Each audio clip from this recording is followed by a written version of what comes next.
Think it's time we rise up, people. It's time's up, people. You can talk all you want, but it won't change a thing. I wanna know what you do.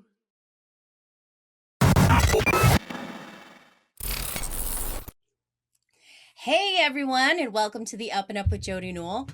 I'm Jodi Newell.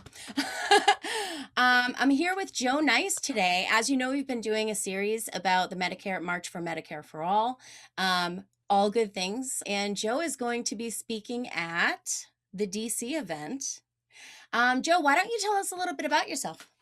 Hi. First of all, Jodi, thanks for having me on, and thanks for the invite. I'm honored to be on your platform today, just talking all Medicare and anything else that comes up in conversation. Um, I'm a world traveler. I've been to 48 countries. DJ, record label owner. Got 2 master's degrees from a couple of different universities. I've humanitarian. I guess some people have called me that.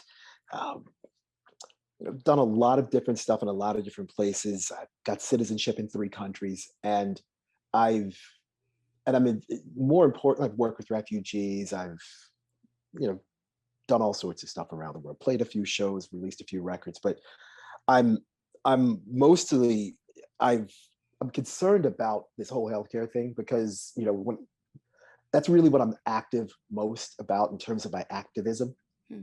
because we live in a country where everyone doesn't have health care. We live in a country that is the richest country in the world based upon gross domestic product. And not there's probably a third of the population does not have health care at this point, either uninsured or underinsured. So that's that's me in a nutshell. I'm a dad, got a 10-year-old daughter. You know, I like my calisthenics in the morning when I wake up. I've been vegan for 12 and a half years. Yeah, I mean, that's really it.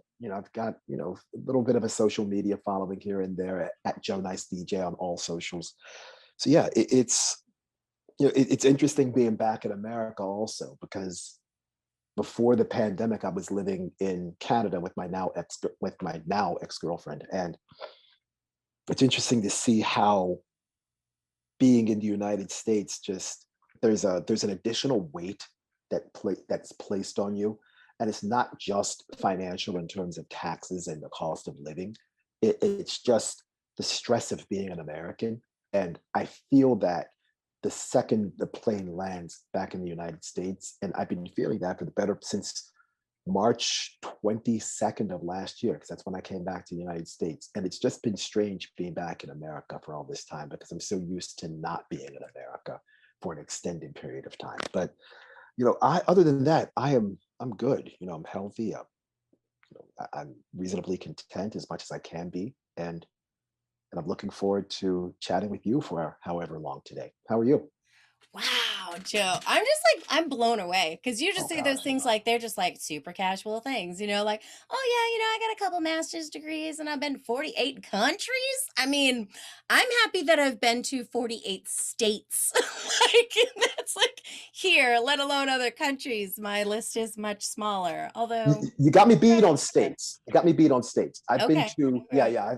I'm at my state count is 40, but then if you Okay. include DC, DC's not a state, but whatever. But not counting DC, I've been to 40 of the 50 states. Okay. Okay. And you're I and you're at just 48. Well, Okay. I finished up my it's been all of the continental US states except for Alaska. And Hawaii, obviously. And then Hawaii. I haven't been to Hawaii yet, but Yeah. one of these days it's See, happening. I've been to Hawaii now 3 times, but I've never been to Alaska.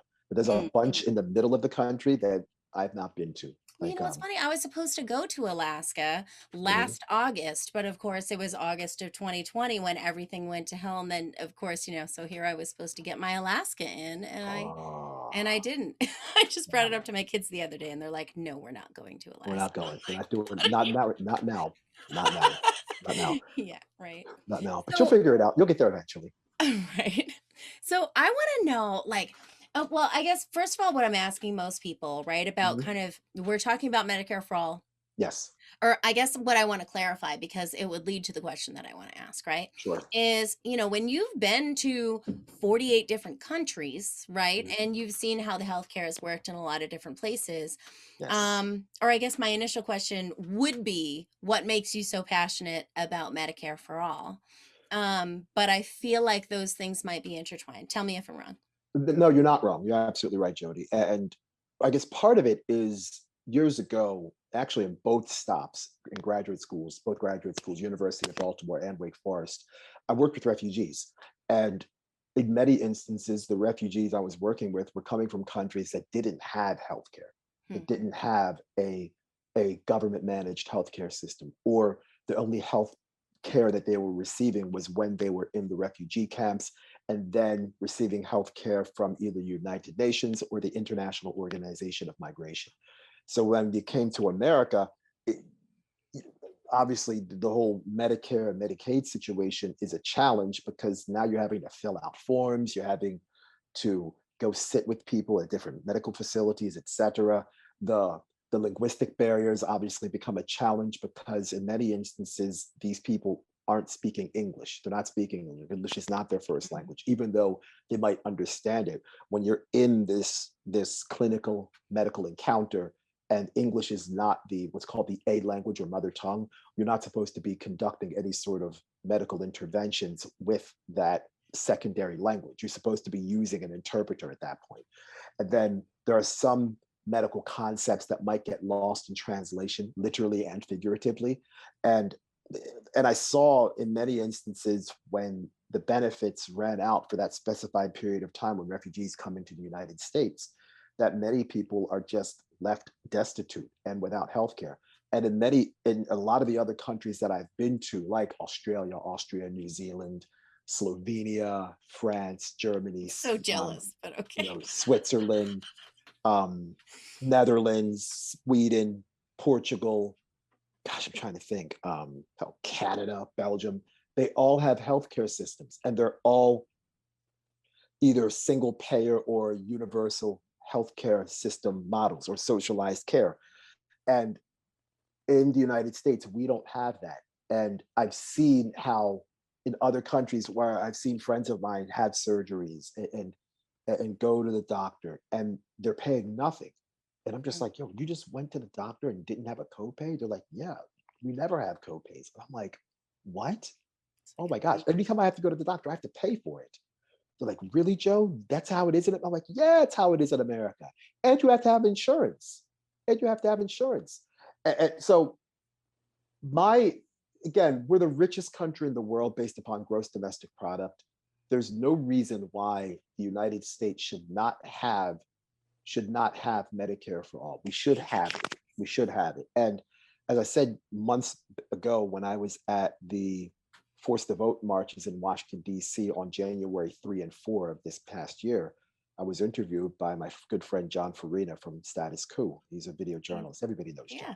And he was asked me to talk about why I was there. And I said that Medicare for all is a human, actually, healthcare or medical care is a human right as prescribed by Article 25 of the Universal Declaration of Human Rights. There are certain basic services, basic needs that human beings are supposed to have, like food, clothing, shelter, medical care. If you remember in grade school or middle school or high school or college, Maslow's hierarchy of needs and those sort of basic level necessities that human beings are supposed to have: Right. food, clothing, shelter, medical care. So if a country like the United States is unable to provide its citizens with the most basic of services like medical care, look at the housing crisis that we are currently dealing with and that will get worse when this moratorium ends.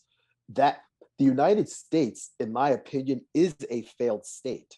It is a failed state because, again, when you're not providing your citizens with the basic level services like what you see in Articles 23 and 25 of the Universal Declaration of Human Rights, Right. or what you see on the bottom level of Maslow's hierarchy of needs, then this question must be asked: why in the hell are United States citizens actually paying taxes? What are we paying for? What are we paying for? Last count, I think 54 cents out of every dollar spent in the United States goes towards the United States military.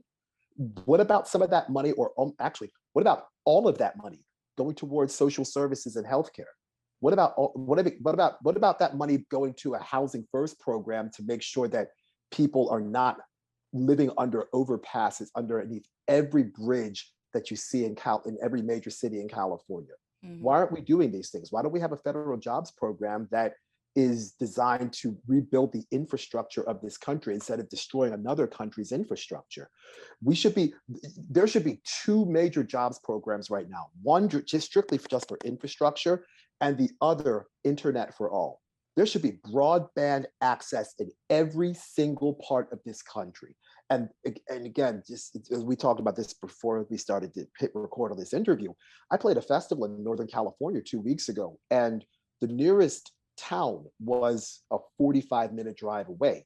And where I was, not only was there was no internet access on this where I was, none, no Wi-Fi, no nothing. And fine, it is a campsite, and obviously you want to get away from technology.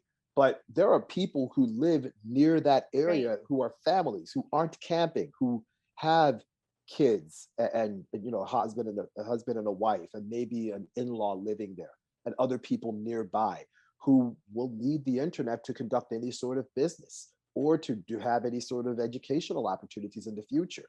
Why in the world isn't there an internet for all plan right now? And why is the internet left in the hands of the six or seven major corporate entities that control 90% of our communication and our media? Why isn't this a public utility like the power companies across the United States, or the telecommunications companies that we see across the United States, or what they used to be before Bill Mhm. Clinton tore it apart with the Telecommunications Act, I think, of 1996 or something. Forget the year, but that was a Bill Clinton thing. Right, right. So, kind of, I know that I opined a bit more than I wanted to, but getting back to the whole Medicare situation, we should have healthcare in this country Mhm. instead of overly funding the military.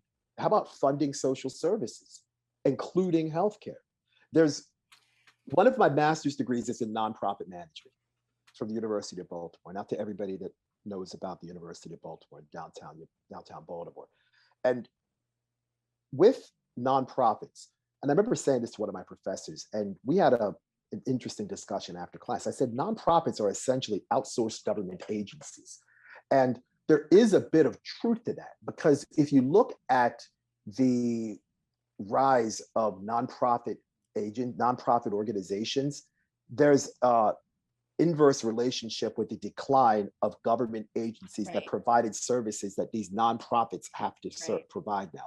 So much of that came from when Reagan cut money from social services and put that into policing, and then Joe Biden, 1994 crime bill, 1988 crack bill, which is the anti-drug legislation. Right, right.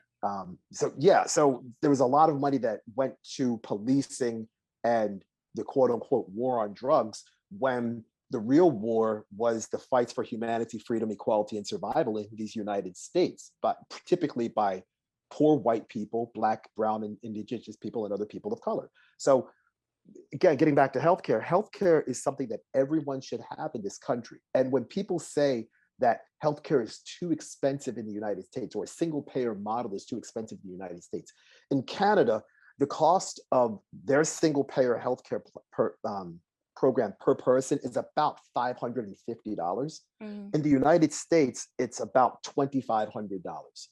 And that's for people who have insurance. That's for people who Mhm. have insurance. So in Canada, obviously Canada is significantly smaller than the United States in terms of population. California has a bigger population than Canada.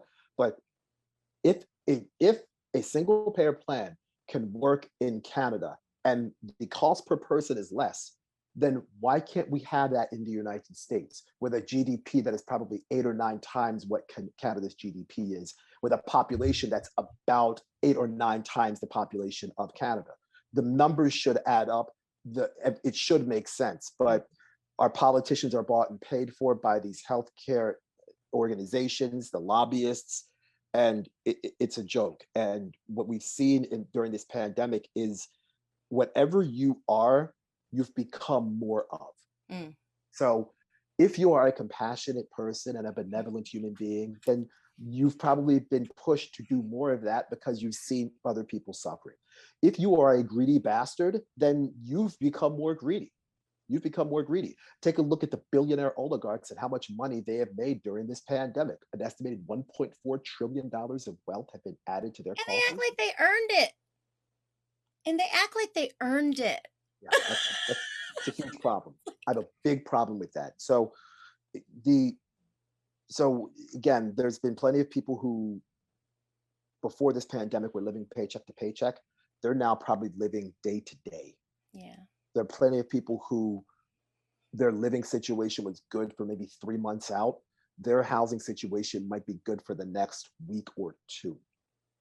So the real pandemic that's taking place, in addition to the biological crisis that's taking place in the United States as a result of COVID-19, we have a social crisis and an economic crisis, and surely a political crisis. And these need to be solved. And I think a great way to solve much of the financial crisis that we're in right now is having Medicare for all, because one of the largest reasons for filing bankruptcy is inability to pay medical bills. Hmm. Why do we have medical bills in the richest country in the world? Not only for Why? people, but for small businesses. We talk about these PPP loans, and I think we all know where they actually went.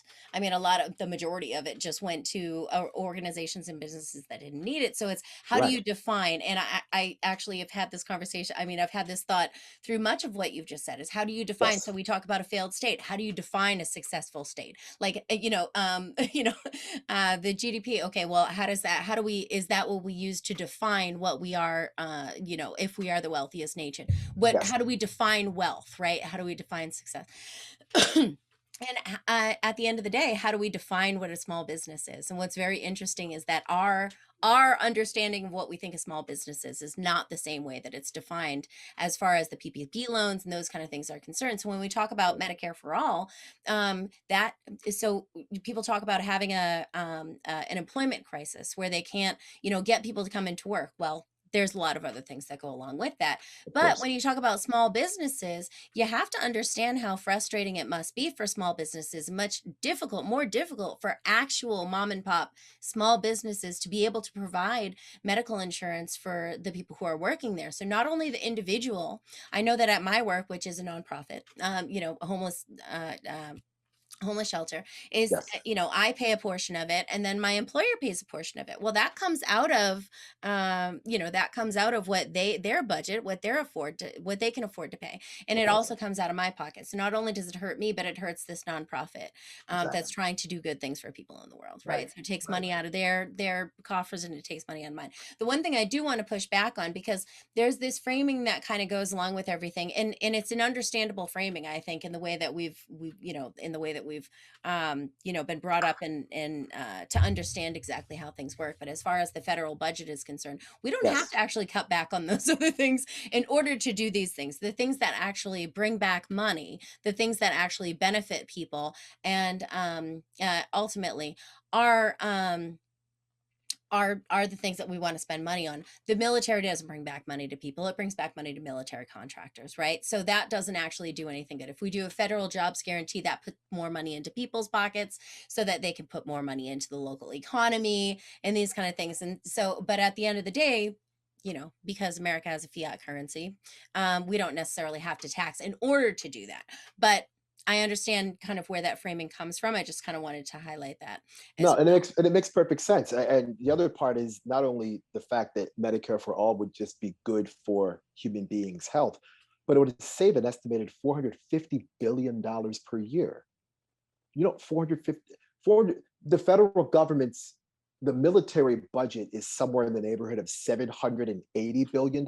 Yeah. So It you goes could, up by like billions, it's like $50 billion every year. every year. So if you'd imagine 400, estimated $450 billion per year in savings, and Right. that's just the financial cost, money saved. There's also I guess, the emotional cost of not having to be stressed out from having to worry about how you're going to pay your bills. There's Very also undervalued. that, yeah, there is a cost in that. It's just Right. difficult to quantify or almost impossible to quantify. But then there's the benefit of actually knowing that you're in sound mind, body, health, and spirit. And Right. you don't have to worry about how you're going to pay for things that should be basic human rights. And what monetary value do you place on good health? What monetary value do you place on being able to get a kidney dialysis or your diabetes medicine or having that heart surgery and you don't have to worry about how you're going to pay for it? Yeah. What there is a, or that knee or hip replacement. There is a feel good cost of knowing that you're not going to be stressed out when you leave the hospital in 3 days and have a $285,000 medical bill that you have to pay, and you have no idea how you're going to pay it, and you can't discharge it from bankruptcy. And the main reason why you can't discharge it from bankruptcy is none other than Joe Biden. Well, here's the There thing. is that. No, now, did you hear about this thing that just came out? And it was talking about Amazon's the way that how do I want to put it? It's basically looking at their employees as if they're disposable. They don't Mm, expect people to be there for very long, right? So sure. in that type of dynamic, when this is, and I think that that's a very capitalistic way of looking at it, right? Is like, Right. okay, well, it doesn't matter. These are human capital. And I think that's the expression that I heard at one point, human capital. And it doesn't matter as long as we have somebody to back that up, blah, blah, blah. And so when you're looking through that lens and you're seeing people as human capital, how on earth are you going to see the benefit of maintaining the well-being of a human being, right? So, but of course, then we look at the Constitution. It's supposed to be for, life, liberty, blah, blah, blah, blah. It's supposed to maintain for the well-being of people. And so you would think that based on, what our country portends to want to accomplish, that they would be the ones who are maintaining this type of thing. What I think is that corporations have basically taken over the operations and the decisions and the regulations that go through Congress and things Of like course that. they have.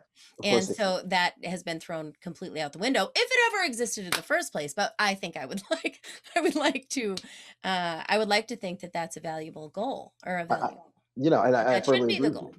you. It should be the goal. And these greedy healthcare organizations want their money. They want their money, and they don't want it discharged from bankruptcy and getting pennies on the dollar from a bankruptcy Hmm. settlement.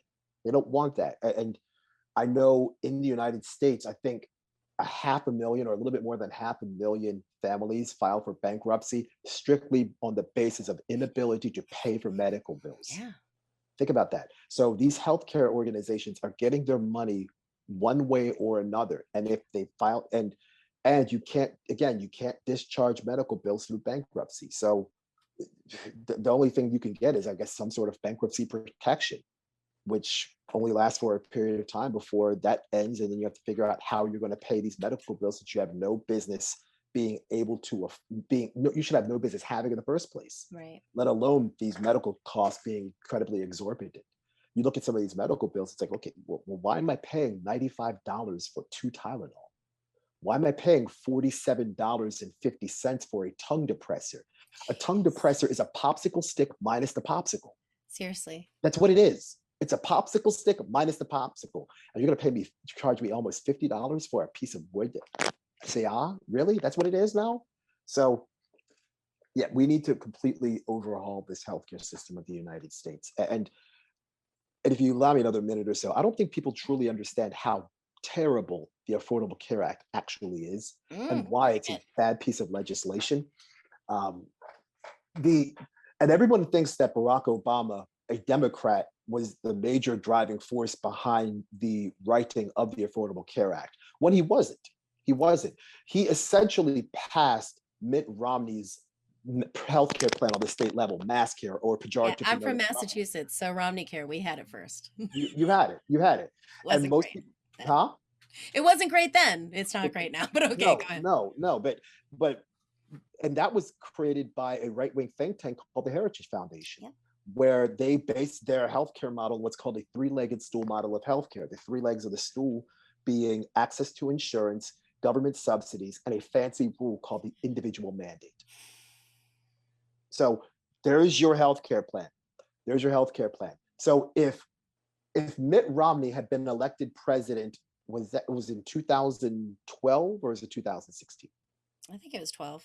12, or is it 2008? Oh, maybe it was. Mm, I don't know. I think it was 2008. So let's just say Okay. 2008. So if Mitt Romney had become president instead of Barack Obama, could have guessed what healthcare plan we would have had? We would have had the exact same healthcare plan, but it wouldn't have been called Obamacare. It would have been called Romney Care. We would have had the same Right. plan, regardless of if Obama had been elected president or Mitt Romney had been elected president. And what what makes this healthcare plan so insidious is that fancy rule called the individual mandate. Right. And a lot of people don't really understand what the individual mandate actually is. Hmm. The individual mandate is a fancy rule that forced everybody to buy health insurance, or the Internal Revenue Service and assessed a penalty to you for not having health insurance. Yeah. The penalty for an individual was $695. The penalty for a family was $2,000. So let me take it out of the health insurance realm and give you a different example. What kind of phone do you have? An iPhone. You have an iPhone. So if the federal government said, Jodi, you are only allowed to have an Android phone, because I'm an Mhm. Android phone user, and you, Jodi, have to buy an Android phone. And if you, Jodi, don't buy an Android phone from this private company, Apple, we, the public, are going to Mhm. assess a penalty to you for not buying a privately owned product. If that happened with phones, people would be screaming bloody murder and using all sorts of foul language. What do you mean I have to buy a what do you mean I have to buy a phone? And the government's going to assess the people, the public is going to assess a penalty to me for buying a privately owned product. Mhm. What I just explained to you is exactly what happened with everybody being forced to buy health insurance. Mhm. But because health insurance is an intangible, people were just like, oh, okay, you know what? That sounds great. That sounds fine. I'll just go ahead and go along to get along, and I'll pay these $350 or $400 a month payments that really don't give me a whole lot of coverage. It's called the Affordable Right. Care Act, but it's not affordable, nor does it actually care for Yeah, people. define affordable. It's not affordable. It's not affordable. So what happened when former President Trump, passed the tax cuts, which was known as the Tax Cuts and Jobs Act of 2017. What it Big, wasn't job cuts, cuts, cuts. I remember that was being floated at one point. exactly, cuts. We want cuts everywhere. We're gonna cut your taxes. We're gonna cut your hair. We're gonna cut your grass too if you'll let us. Good Lord. Oh, Cut my grass today. so yeah, that could happen. That could happen tonight. You never know. But but with Trump passed the Tax Cuts and Jobs Act of 2017, what that did is it reduced the individual mandate penalty for individuals and families to $0. Right. So health insurance companies knew this was coming. So what they did is they increased their premiums by a lot. The main reason why is because young, healthy people were no longer being forced to buy health insurance. Right. So That's what what they ha- want. so what happened is, so they had to balance out their greed somehow and get their cut of the cake and the pie and the ice cream at the same time, and get the cow where the milk that makes the ice cream. They had to get everything. So what they did is they increased the premiums for anybody that wanted to buy insurance, but then they really increased the premiums based upon actuarial science for those who are most likely to use health insurance, which are older people with chronic medical conditions.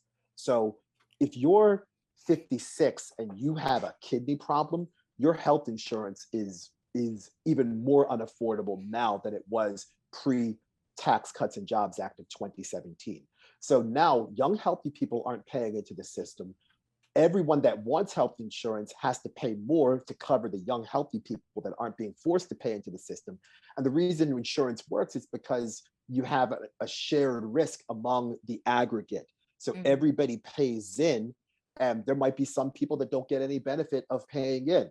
But for every person that doesn't get the benefit of paying in, there's somebody else that might get two or three or four times the benefit of their paying in, and that's also based upon actuarial science because they might pay a higher premium based upon their physical characteristics and their previous health history. So the Tax Cuts and Jobs Act of 2017 was realistically Trump's way of repealing Obamacare, but he Right. knew we couldn't do that through legislation because it would have been a nightmare trying to sue all of the states that accepted the Medicaid expansion. It would have just been a mess. So just cutting out one leg of the stool was an incredibly effective way to really, I wouldn't say decapitate because it's a legs, not a head thing, but to really Absolutely. hamstring, yeah, to really hamstring the Affordable Care Act and the way it operates right now. So that's why you now have deductibles that are $5,000 or $7,500 or $12,000, and you have premiums that are more expensive and there's less coverage. So quite honestly, you would almost be better off making less than the minimum required, or less than the maximum amount required to still qualify under Medicaid. Because at that point, you don't have to pay anything for your health insurance. But the Right. minute you get above that, and this is a phenomenon that happens in every state, there's a phenomenon called the coverage gap, Hmm. where in every state in the United States, you have Medicaid, and then there's a gap between where you make too much money for Medicaid, but not enough to afford the Affordable Care Act subsidies. And Yep. that space between is the coverage gap. And every state in America has it. In some states, like where I am in North Carolina, that gap is huge. It's a Mhm. big, big gap because they did not accept the Right. Medicaid I didn't. expansion Yeah. and that block grant of money that went to healthcare, where states received 90 cents out of every dollar for medical care. So, and then the state I used to live in, Maryland, they accepted the Medicaid expansion. So that gap is smaller, but it's still a gap that quite honestly should never exist in the first place because we should have Medicare for all. Yeah. Absolutely. Actually, when we lived in California, we were in that. We should never. Long story. We shouldn't have actually been in that gap. How do you define Sure, income? Well, if it's non-taxable, then it's not that. But anyway, exactly. and what they offered us. Let me see. It was you would pay up to $1,000 a month for any expenses. This is per family, myself and my two children. Mhm. And you would pay up to $1,000, and then anything beyond that they would pay. And I was like, that's very interesting because we have $0 taxable income right now. So like, I don't know how you expect me to. That's What do you that. do with that? Yeah, but What do you do with that? And again, with a single payer healthcare system or Medicare for all, you wouldn't have to worry about that. right. None of these And problems would exist. I like how you're talking about Maslow's hierarchy of needs. I mean, I always come back to that, and I think that Yeah. it's just a very basic thing. It's interesting when I was in like ninth grade. I don't know if this point I had heard about Maslow's hierarchy of needs, but I remember writing in this paper that any country that cares about its citizens takes care of the basics, and what the basics are, in to my mind in ninth grade or whatever, which is actually pretty congruent with how I feel right now, is taking care of everybody has a roof over their head, food to eat, education, and healthcare. I mean, those are just the four basic things that, those are the things that you need to be a healthy human being, I A mean, to start at functioning square one, citizen of a particular nation or right? state, right? And to go along with that, there are four institutions that every community should have: a Mm, bank, a grocery store, a school, and a hospital. And there are many communities across these United States that are lacking in one or more or all of those basic institutions that are the pillars of any functioning, thriving community. yeah. And Mm, if, again, not to get too far off the topic, but if we had a government that actually took care of its people, then we would have postal banking. We wouldn't have banking that's controlled, that a for-profit banking system. We either have postal banking or public banking. If we had a a supply chain and we had more of a focus on local produce and locally grown vegetables, fruit, locally produced milk, cheese, etc., then we wouldn't have food deserts.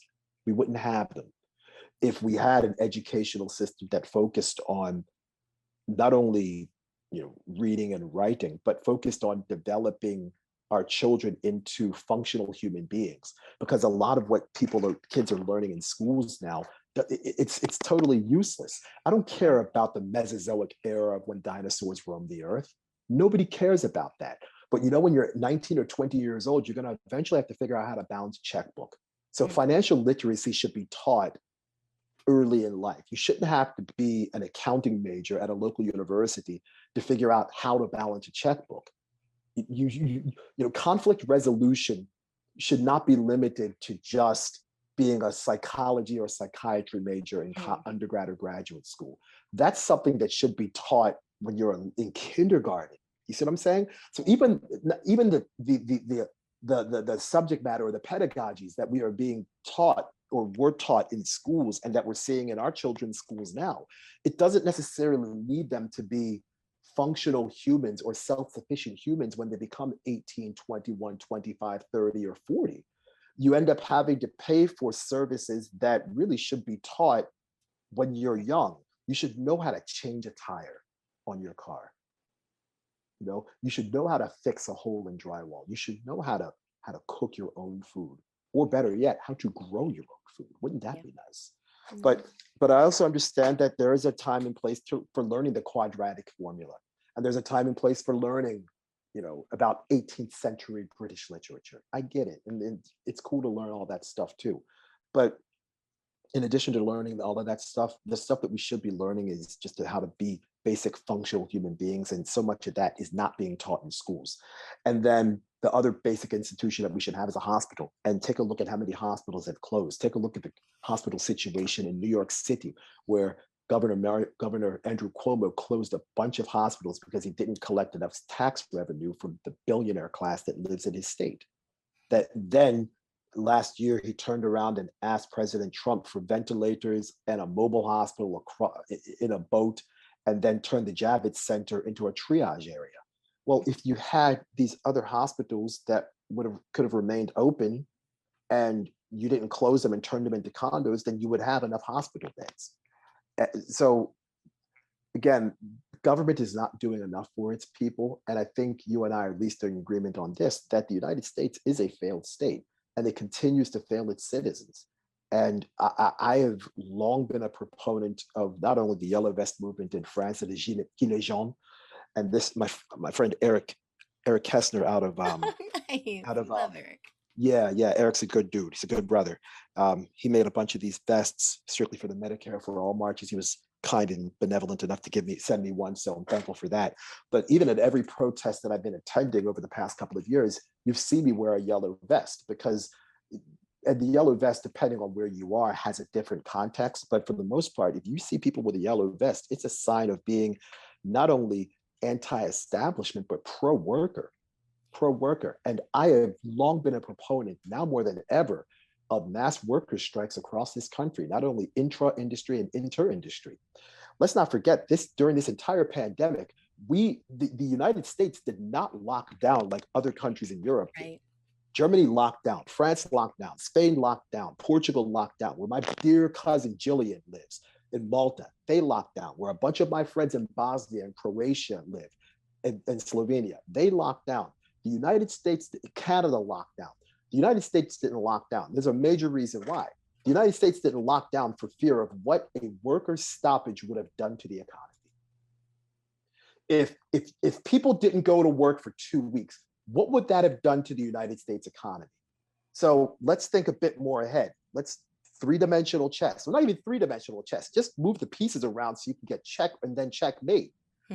What would have happened if every grocery store worker and every HVAC technician walked off the job in this country and said, I'm not coming back until our 538 members of Congress bend to the will of the people?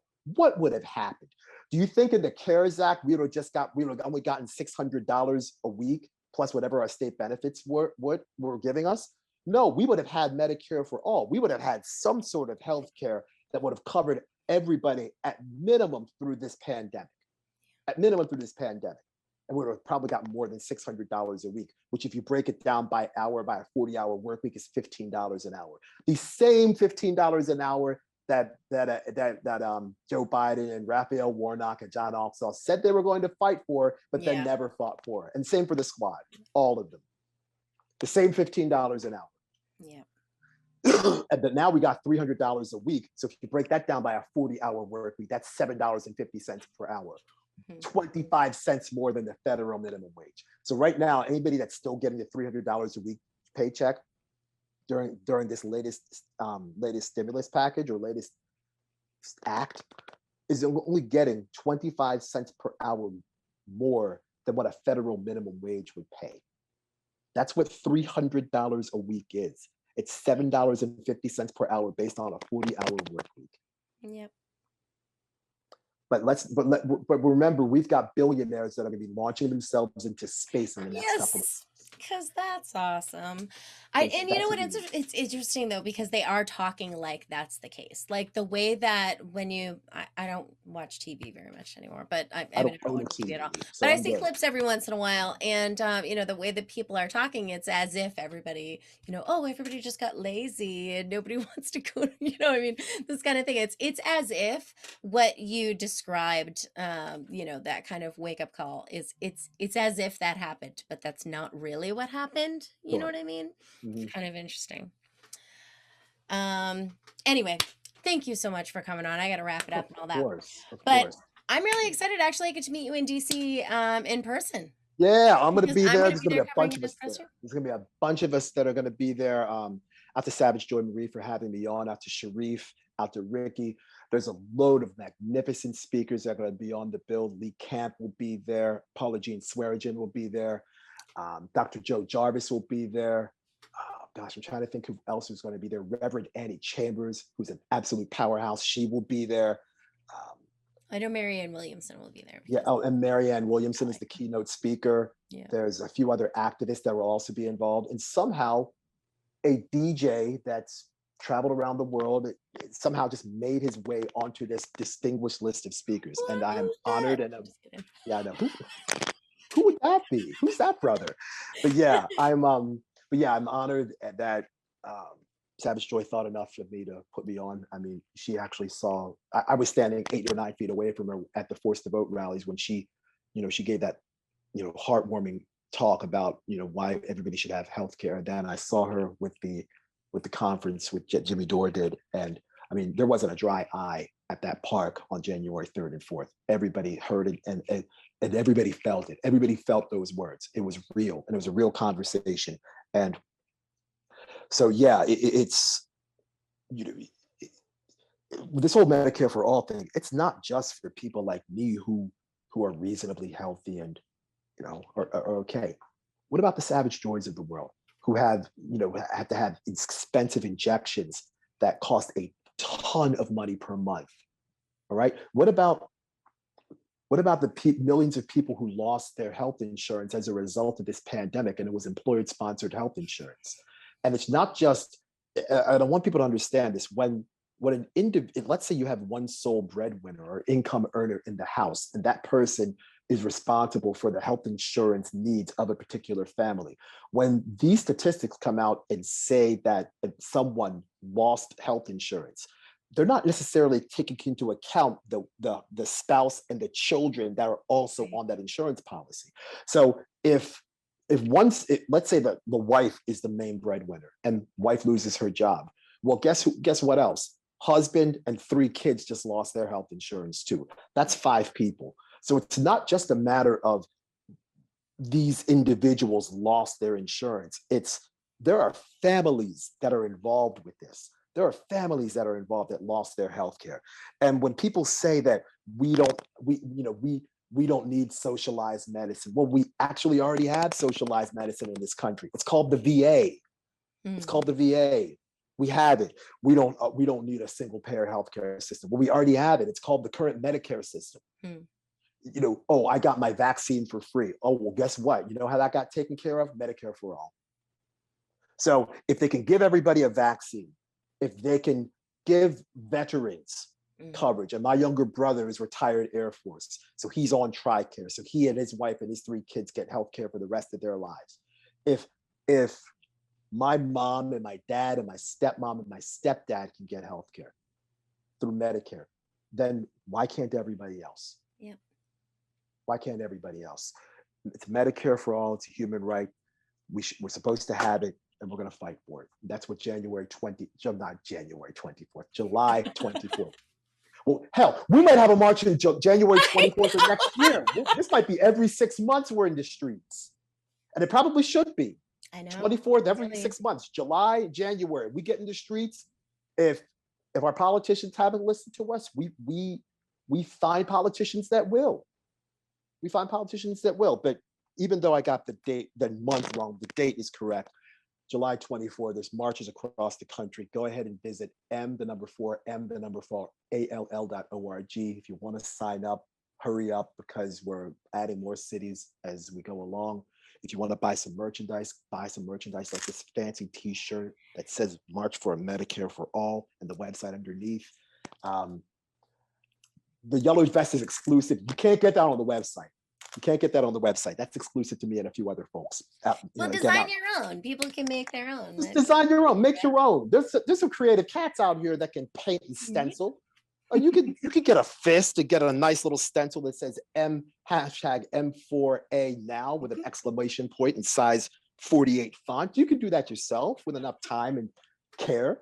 So again, Jodi, I'm so honored and I'm thankful that you thought enough of me to have me on your platform for all this time. And again, I want to make sure that everybody understands that Medicare is a human right. We got to fight for it. And this is not a matter of I used to think that it was okay to just leverage the power to get what we want. It's not that anymore because the politicians in Washington, D.C. are actively working against all of us who want healthcare. We now have to, as Public Enemy said back in 1989, we have to fight the power. We have to fight the powers that be. Mm-hmm. And that we have to think about that and behave in that manner now more than ever. Yep, absolutely.